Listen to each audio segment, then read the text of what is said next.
What's up, everybody? In a recent video, I pointed out that there's no megaliths in North America, which is really weird. They're found on every other continent on Earth, including tiny little Easter Island out in the middle of the ocean, which was possibly part of a bigger landmass at one time. Kind of like Atlantis, it's been theorized there was an entire continent out in the middle of the Pacific called Mu. But regardless of how people got there, there's still the fact that they have megaliths on the island, just like every other landmass in the world except for North America. And every time I bring that up, inevitably somebody says, yeah, but what about the wall in Montana? There's also that buried wall supposedly down in Texas. So I thought I'd throw in my 2 cents about this wall, and we'd take a look at it and see if we can figure out if this is natural or man-made. And guess what 99% of YouTubers say about this? Let's just say if you're the opening act for Slipknot, you don't come out and play a 15-minute version of Beethoven's Moonlight Sonata. Of course it's man-made. And it's not just the one wall, there are dolmens in the area as well. And just for comparison, the one on the left here is the Montana dolmens, and the one on the right is European. I think this one in particular is Ireland. Quackademia says these were built for burial chambers. I'll show you what the last druid had to say about them. But I don't think anybody questions the one on the right is man-made. And then there's the Montana dolmens. And yeah, they both include rocks that are stacked on top of each other, but there's a little bit of difference with the ones here in Montana. So, like I said, about 99% of YouTube videos say it's man-made. But then at the very end of their video, they throw in about a 15-second caveat that it could be natural, while the other 15 minutes is spent comparing it to places like Sacsayhuaman. And honestly, there's only a handful of sites around the world that, to me, I'm just like, wow, how'd they do that? This is one of them. So comparing this to Sacsayhuaman is a pretty big claim in my mind. So let's go through it and I'll tell you what I see. And sorry if my version's a little more boring than most people's, but hey, if it's not a mystery, nobody's going to watch your video. So the first thing that's always pointed out is it's perfectly straight. And there's no way anything in nature could create anything perfectly straight. Well, I think they're being kind of liberal with the term perfectly here, but let's go with that. It's a straight line. It goes on for about 200 yards, and that's it. And it's up on a mountain where there is granite everywhere. So just for argument's sake, let's try to imagine if this was natural. How could this have possibly formed if it was natural? Geology is a bit of a dry subject, but it is interesting if you get into it. Myron Cook here has some videos that will cook your brain with things like this. You see these two ridges going off right here? Well, those are dried out riverbeds. And it's kind of undeniable. There's actually footprints in the rock and fossilized fish in the rock. But how does a riverbed wind up being the highest ridge around? Just the short and sweet of it is you've got a river and all kinds of minerals and calcites and possibly volcanic ash get washed down into the river that will form a concretion of sedimentary rock. Now, each side of the river and the landscape for miles around possibly is just dirt and sand and whatnot. So eventually, through water erosion taking away that dirt and sand, or wind erosion, or a big flood taking it away all at once, the dirt and sand all gets washed away, and that harder concretion that used to be the riverbed floor is what gets left behind. So you have all of those harder rocks that were harder to wash away. Now, that's not what I think happened in Montana. I just wanted to give you an example of how geology can be kind of mind-blowing, really. My area is a trip. Now, granite is not a sedimentary rock, so there's no way that's how this formed, but it's a somewhat similar process. And honestly, I view all of this as theoretical, just so you know, because nobody's actually witnessed any of this happen. But they say that granite is formed from slowly cooling magma underground, which makes sense, so I'll go with it. Now, underground, there are all kinds of hollowed out caves for one reason or another, lava tubes, there's limestone with rivers that flow through there and carve them out. There's the ground is just honeycombed underneath in some areas. So if you had an underground cave couple hundred yards long that, say there was an earthquake and all of a sudden the magma shot into there, then when it cooled and hardened, you'd have a fairly straight line of granite. And then the limestone or dirt or whatever the cave was made of is softer than the granite, and all of it gets eroded away. So that's one possibility, and I'm just plain devil's advocate here, because if you go straight to the conclusion that, yeah, it's definitely man-made without exploring the other options, then you're just not much of a researcher, just telling people what some people want to hear. Now, is there any other examples in nature of a relatively flat granite wall? Well, yes, they're actually all over the mountains. And I've, no joke, probably hiked about 1,000 miles through the Sierra Nevadas and the Rockies. And there's all kinds of crazy formations out there. But, okay, let's take the face of Half Dome here. And if it were covered up to here with dirt, then you'd just have a little section of wall sticking out of the top. So I would say that there are reasons that you could have a natural, relatively straight granite wall for a couple hundred yards. Also, looking at this from this angle, you can see that the mountainside goes up to our right. Every year they probably get 20 feet of snow, and all that water comes down the hill this way and down from this way and has been scouring the face of this wall for thousands and thousands of years. But these are clearly cut and stacked stones, right? Block locking seamlessly into the next. Such meticulous masonry is not something granite typically does on its own, leading many to speculate that this could be the work of a prehistoric civilization. Let me kill two birds with one stone here. Dr. Osmanagich noted that when granite stone breaks naturally, it typically fractures horizontally due to sedimentation processes. However, at the Tizer Dolmen, the stones break vertically, which does not occur naturally. This discrepancy suggests that the stones were originally formed in horizontal layers. He believes that by observing the small breaks on the stones, we can determine that the gray granite stones were initially part of a horizontal sedimentation process before they were moved and reoriented 90 degrees to form this vertical structure.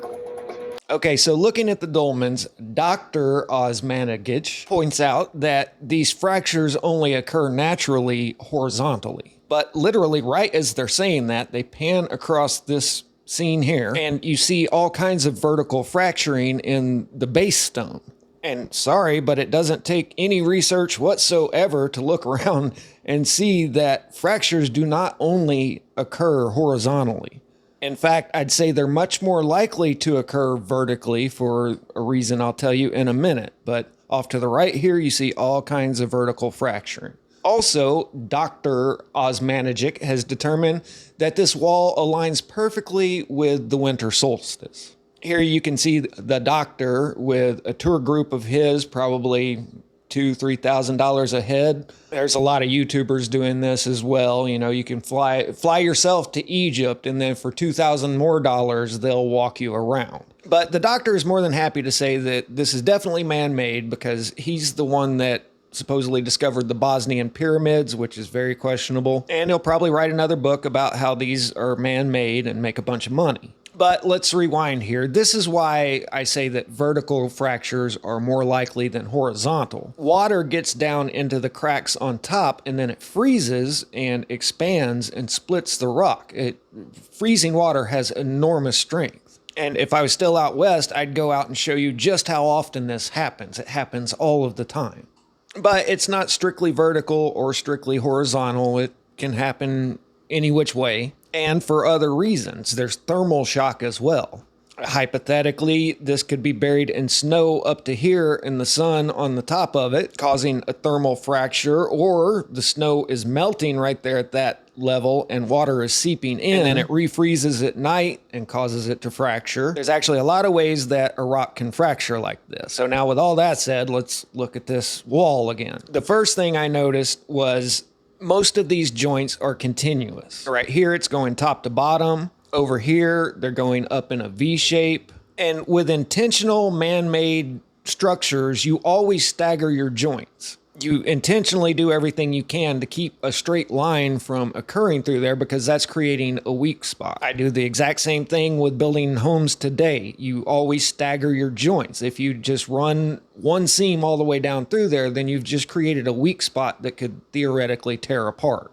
Now, this is a fractured rock that nobody's disputing is natural. So you look at this, and then you look at the wall, and you see a lot of similarities.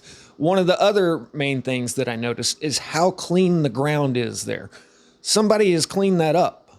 Right here, you see obvious spalling. Spalling is where the outside layer of a rock starts cracking and falling apart. It'll suck water and minerals up in there, and it'll just start peeling, basically. But right here, you see a big area of spalling. The bottom of the next rock over, you see spalling.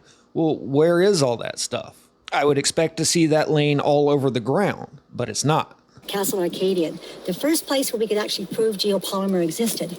You see here a gray, flat stone carved into polygonal blocks. And this piece of pink geopolymer, high degree of quartz crystal that fit right here.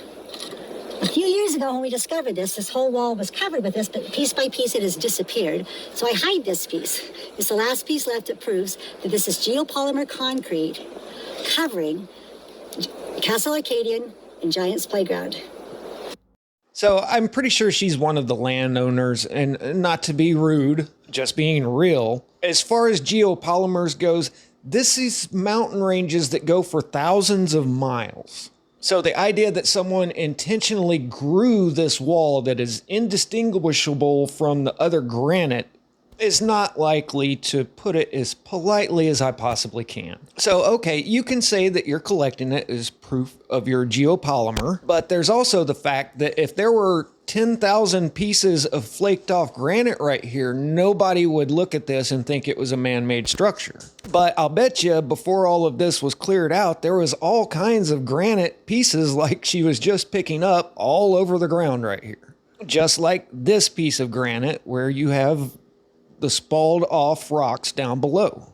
And here's the angle that nobody ever shows. With a man-made structure, you would intentionally cut these stones at a 90-degree angle so the bottom of it is sitting level. You wouldn't angle uphill so that any little earthquake will make it slide off. Now, Montana isn't much of an earthquake region, but there's still no stone masonry anywhere in the world that they don't set each layer down level. And then this is a view from the top and the back side. The face of that wall is going straight down here. And from this side, those stones look like naturally weathered, rounded rocks. Another claim about this wall is that they claim that this wall is magnetic. And they go on to explain how rare it is that granite is magnetic. Here's another claim of how that is extremely rare. They say it must contain magnetite since a magnet will stick to it, and for $68 you can have this rock. Okay, number one, that doesn't mean that it's magnetic. You can stick a magnet on my refrigerator, that doesn't mean the refrigerator's magnetic. It means that it's ferrous and a magnet will stick to it. For something to truly be a magnet, it has to have both a north and south pole, which means it'll both attract and repel another magnet. So if they showed that that wall could repel a magnet, then it would be magnetic. And number two, it's not that uncommon to have ferrous materials in granite that a magnet can stick to. So the magnet thing is a lot like the winter solstice thing. It sounds great until somebody looks into it deeply. I guarantee you, if you go up to that wall in about 3 days now at the winter solstice, it's probably not perfectly aligned to the winter solstice. But it sounds official in a book or in your YouTube video. So like I said at the beginning of the video, 99% of everybody out there that's looked into this say, yep, it's definitely man-made, because you don't open up for Slipknot with Beethoven. It's what people want to hear. But that 1%, 99% say it's man-made. There was one person out there that said that this is natural. And when I saw them flip his picture up here, I was thoroughly disappointed at first, because I've seen some of his other work that I was quite impressed with, and I thought they were going to have him come on and say, oh yeah, it's definitely man-made. But nope, Timothy Alberino, hats off to you, dude. You're the one person that stood up to the peer pressure here and said, no, look, this is natural fracturing. So now I have even more respect for you than I did before, because I know what that's like. For 2 years, when everybody's screaming Tataria, Tataria, Tataria, I was the only person on YouTube saying, nope, that's our ancestors. Our great-great-great-grandparents built that stuff. It's not some long-lost mythical race of super intelligent beings. It's just our grandparents. But I know how that peer pressure works. When every other YouTuber is saying the sky is green, half the people in the comment section are saying the sky is green, and you have to stick to your guns and say, nope, it's still blue.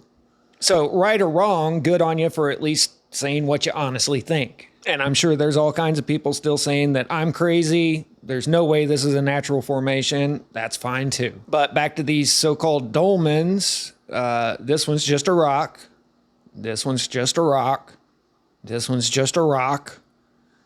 This one looks kind of like the other dolmens. But I'm going with what the last druid said about these because it lines up with everything else I've researched. And he says these were fallout shelters from the meteor storms. And the one on the left ain't much of a shelter unless you're really tall and skinny.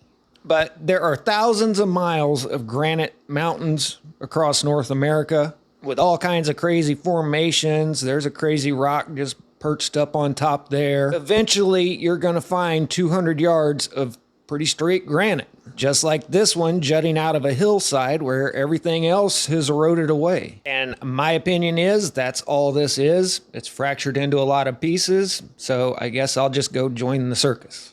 But as to my original statement saying that there are no megaliths in North America, I'm sticking by that. I don't think there's any megaliths in North America. But I think at one time there probably was, just like every other continent.